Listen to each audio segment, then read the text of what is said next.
Bueno, vamos a hacer ahora una pequeña prospección a los contenidos del entrenamiento, es decir, a aquellas cosas que tenemos que entrenar, ¿no? De manera que vamos a empezar pues, por lo más sencillo, que es ver cómo funciona un jugador, cómo son las acciones inteligentes de los jugadores, las acciones inteligentes en el entrenamiento o en la competición, pues en las fases que tienen, ¿no? Es decir, nosotros cualquier acción de un jugador va a tener primero una fase perceptiva, es decir, percibir cómo está él, percibir cómo está el entorno, es decir, dónde están los compañeros, dónde están los jugadores del otro equipo, ver dónde está el portero, la portería, una orientación, de manera que percibir cómo está el entorno y cómo está uno mismo va a ser el primer paso para una acción inteligente. El segundo paso va a ser tomar una decisión en función de cómo está ese entorno, ¿eh? Esta decisión acostumbra a ser muy importante, saber también cuáles son mis capacidades respecto a la decisión que yo vaya a tomar. Y después el mecanismo de ejecución, es decir, ejecutar la decisión que yo he tomado, ¿no? Si te fijas, entre estas tres partes, entre estos tres mecanismos, en realidad son absolutamente indisolubles, ¿no? Es decir, las tres partes están íntimamente relacionadas. Porque en función que yo estoy observando, voy a pensar hacer una cosa y mientras la estoy ejecutando puede ser que esté cambiando la situación porque yo estoy expresando alguna cosa con mi gesto, con mi técnica, de manera que continuamente yo estoy influyendo en el entorno donde estoy tomando la decisión, donde estoy tomando la acción, ¿no? Ahora lo que vamos a hacer es dividir un poco dentro de esta acción perceptivo-motriz que se llama, ¿no? Dentro de esta acción de juego, vamos a subdividir qué cosas podemos entrenar, es decir, cómo nos podemos preparar para que cada una de estas partes la podamos hacer de manera mejor y para que cada una de estas partes se pueda interrelacionar mejor con el resto, ¿no? Si te fijas, esta aproximación que vamos a hacer ahora va a ser una aproximación que nace del propio deporte. Es decir, nosotros cogemos el deporte, lo vamos a analizar, lo vamos a fragmentar para poder entrenar en el jugador las diferentes partes que nosotros analicemos. Esto es una perspectiva. Otra perspectiva podría ser coger las capacidades que tiene el jugador y desarrollar las capacidades que tiene el jugador para después proyectarlas en el deporte.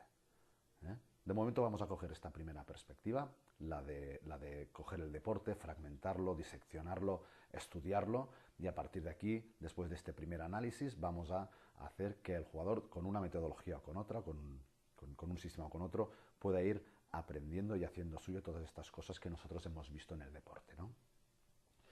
La primera parte, como hemos dicho, es el mecanismo perceptivo, la preparación perceptiva.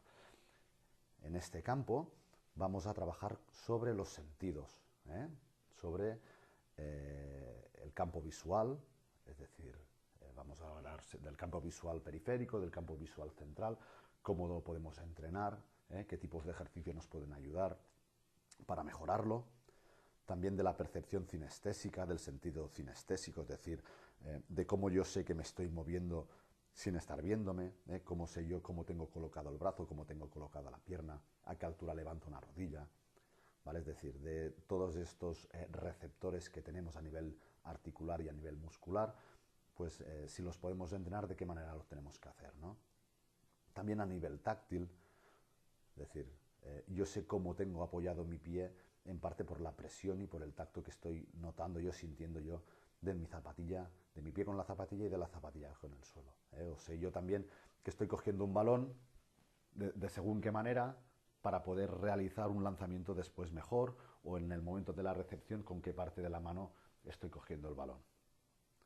También a nivel auditivo, ¿no? La comunicación entre los jugadores me puede ayudar o el escuchar un jugador que está viniendo, que se está desmarcando. Todas estas cosas se pueden estimular, ¿no? Se pueden ir trabajando también para ir preparando el mecanismo perceptivo. O incluso el equilibrio, ¿no? Pues qué importante es el equilibrio estático o el equilibrio dinámico a la hora de hacer un bloqueo, de coger la posición, de hacer un salto y que me empujan en el aire y reequilibrarme en ese momento, ¿no? Pues bueno, todas estas son cosas que a nivel general o a nivel específico podemos ir trabajando y mejorando y que nos van a ayudar a hacer mejor nuestras acciones de juego. A nivel del mecanismo de decisiones, pues bueno, vamos a hablar de tres grandes tipos de preparación, ¿no? La preparación teórica son aquellas cosas teóricas, aquellos conceptos que los jugadores deben saber, que los entrenadores deben saber también para transmitir, por ejemplo, ejemplo, los reglamentos. ¿Eh? ¿Somos conscientes? ¿Conocemos bien y a fondo el reglamento del balonmano? ¿Realmente? ¿Conocemos bien las nuevas normas o la evolución que van teniendo? ¿Conocemos si en mi liga se juega de una manera o se juega de otra? ¿Vale? También los conocimientos, es decir, a nivel, por ejemplo, táctico, ¿no? ¿Qué conocimientos tengo de los sistemas, de los otros equipos, ¿vale? De las cosas que pueden hacer mi equipo, lo que pueden hacer mis otros equipos, a nivel también de entrenamiento invisible, es decir, ese entrenamiento que no se ve, ¿no? Por ejemplo, eh, tienes una buena hidratación, haces unos buenos estiramientos, tienes una buena alimentación, tienes unos buenos cuidados, un buen descanso, unos buenos hábitos, todas estas cosas que no se ven pero que influyen, ¿no? ¿Cuál es tu actitud o incluso tu motivación, ¿no? Todo esto puede ayudar. Luego, a nivel de preparación táctica, vamos a hablar aquí sobre todo de balonmano, ¿no? Y esto es una de las cosas principales a poder trabajar dentro del mecanismo de decisiones. Es decir, primero, pues cuál es nuestro sistema de juego, cuál es nuestra táctica colectiva, de qué manera nos relacionamos entre compañeros, cuáles son las sinergias, qué cosas podemos trabajar a nivel de táctica grupal, o cuáles son las opciones y posibilidades a nivel individual. Es decir, tanto en ataque como en defensa, contraataque, en repliegue, pues cuáles son las opciones que un jugador puede tener, ¿no? Y que sacadas y estudiadas del balonmano podemos empezar a entrenar. A nivel de comunicación, aquí también podemos hablar, a nivel de preparación táctica, la comunicación sería, pues cuál es mi situación en la pista y qué estoy expresando yo con esa situación en la pista. O cuál es mi posición corporal, de qué manera estoy yo pidiendo el balón o haciendo ver que no estoy atento a la acción, y esto también me puede ayudar a mí tácticamente a generar un cambio en el entorno. ¿Eh?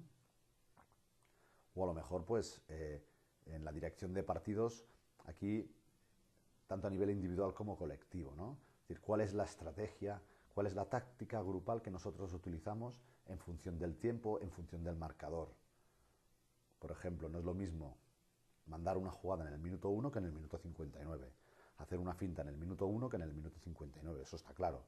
¿Eh? Pero ni es la misma la primera, la segunda, la tercera o la cuarta, sino en función un poco de la historia que ha pasado. Oye, ¿cómo tengo yo que conocerme, conocer al rival, ver qué cosas me puede decir, qué indicios me pueden dar los rivales o mis compañeros para poder tomar decisiones continuamente? ¿Eh? Otro aspecto fundamental a trabajar en el mecanismo de decisiones es la preparación psicológica, ¿no? Aquí, utilizando una clasificación de Sidonio Serpa, un psicólogo portugués, vamos a hablar de la regulación emocional, es decir, mi control y gestión de las emociones. Oye, pues cuando tengo miedo, cuando tengo una sobreexcitación, por ejemplo, cuando estoy apático, ¿qué puedo hacer? ¿Vale? La regulación de la atención, la regulación atencional, es decir, cómo tengo yo enfocada mi atención, mi capacidad de concentración, si estoy demasiado concentrado, si estoy demasiado poco concentrado, ¿vale? Si estoy en mi estado óptimo, cómo puedo llegar, en qué estímulos me tengo que concentrar, ¿vale? También la adaptación social, es decir, cuál es la relación pues entre los compañeros, cuál es la relación entre el entrenador y el jugador o los jugadores, cómo son la relación con personas externas al equipo o las otras personas del equipo técnico, cuál es la relación con el árbitro, etcétera. Y también dentro de la preparación psicológica, las cualidades volitivas, es decir, la motivación. ¿Qué tipo de motivación tengo yo? ¿No? Si es una motivación más externa o es una motivación más interna. Pues vamos a ver cómo podemos trabajar. Evidentemente, en la preparación psicológica, todas estas cosas se dan como una unidad. Nosotros aquí lo que estamos haciendo es dividir la preparación psicológica para poder abordar diferentes puntos, diferentes ítems a la hora de entrenar. Pero está claro que a lo mejor una falta de atención te provoca un estrés o te provoca una frustración, te provoca miedo porque no tienes controlado, y eso te viene pues de una mala regulación atencional. O según con qué jugador estás jugando, pues tu regulación emocional también tiene que cambiar, porque con unos jugadores estás muy bien y con otros jugadores pues oye, no estás bien, no te encuentras cómodo. Pero incluso no te encuentras motivado o te encuentras súper motivado con quien estás jugando, ¿no? De manera que, igual que dentro de la preparación psicológica se ve claramente que todos estos elementos están muy interrelacionados, todo el resto de elementos, preparación perceptiva, teórica, táctica y las que vendrán ahora, también están muy relacionados. Por ejemplo, en el mecanismo de ejecución encontramos la preparación técnica y la preparación física, ¿no? Como elementos más a entrenar. Dentro de la preparación técnica podríamos hablar que aquí sería la última expresión del mecanismo de decisiones, ¿no? Es decir, cuando yo ya estoy elaborando el movimiento y ya se ve el movimiento que estoy haciendo. Aquí podríamos haberlo dividido pues, en técnica de ataque y de defensa, del portero, en función del rol, ¿no? Pues, oye, con balón, ¿qué puedo hacer? Sin balón, ¿qué puedo hacer? Y dentro de con balón, a lo mejor, fintas, ¿qué tipo de fintas? ¿No? Pues aquí infinidad de fintas. Aquí el tipo de clasificación que he hecho habla pues de la gestualización, es decir, el tipo de movimiento que yo hago, de los desplazamientos, para hacer hincapié también en los diferentes tipos de desplazamientos, en las disociaciones pues de tren inferior, de tronco, de tren superior, o incluso en las disociaciones del mismo segmento. Oye, ¿qué hago yo con el brazo, con la muñeca, con los dedos? ¿Eh? La actitud y la postura, cómo estoy yo colocado, cuál es mi actitud corporal enfrente, pues si estoy atacando, si estoy preparado para la acción, o el ritmo, ¿no? El ritmo tanto en los cambios de ritmo como en la relación espacio-tiempo, como cambios de ritmo dentro de mi propio cuerpo, ¿no? Oye, pues con las piernas voy muy rápido y estoy haciendo una acción muy lenta con la mano. O hago un movimiento muy rápido del brazo y en el último momento suave con la mano para tirar un fuerte flojo. O hago un movimiento muy lento y luego muy explosivo cambiando el ritmo. Y a nivel de preparación física, pues encontraríamos aquí las capacidades físicas básicas, la resistencia, la velocidad, la flexibilidad y la fuerza. De manera que hemos visto en un momento todos los elementos que podemos entrenar dentro de la preparación perceptiva, preparación teórica, táctica, psicológica, técnica y física. Esto sería una primera aproximación. Obviamente esto tendríamos que ir profundizando.